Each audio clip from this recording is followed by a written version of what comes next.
রাতে হযরত ইব্রাহিম আলাইহিসসালাম স্বপ্নে দেখলেন আল্লাহ তাকে তার প্রিয় জিনিস কোরবানি করতে বলছেন। তিনি বুঝলেন এই নির্দেশ তার প্রিয় সন্তান হযরত ইসমাঈল আলাইহিসসালামকে কোরবানি করার জন্য। এটা ছিল এক ভয়ঙ্কর পরীক্ষা। একজন বাবার জন্য নিজের সন্তানের জীবন উৎসর্গ করাটা কঠিন, তা ভাষায় বোঝানো যায় না। তবুও আল্লাহর আদেশ মানার জন্য তিনি তার ছেলেকে বিষয়টি বললেন।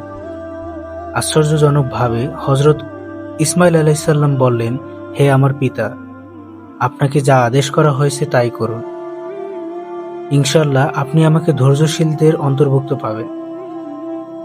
এই উত্তরে বোঝা যায় তিনি নিজেও আল্লাহর আদেশের প্রতি সম্পূর্ণ আত্মসমর্পণ করেছেন।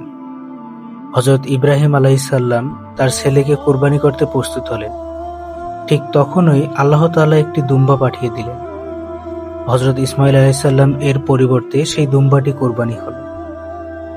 এভাবে আল্লাহ দেখালেন তিনি কারো কষ্ট চান না, বরং মানুষের ঈমান ও আনুগত্য পরীক্ষা করেন। আমরা এই ভিডিওটা থেকে শিক্ষণীয় বিষয়গুলো পেলাম। আল্লাহর আদেশের প্রতি সম্পূর্ণ আনুগত্য থাকা, কঠিন পরীক্ষাতেও কিভাবে ধৈর্য ধরে থাকতে হয় সেটা শিখতে পারলাম।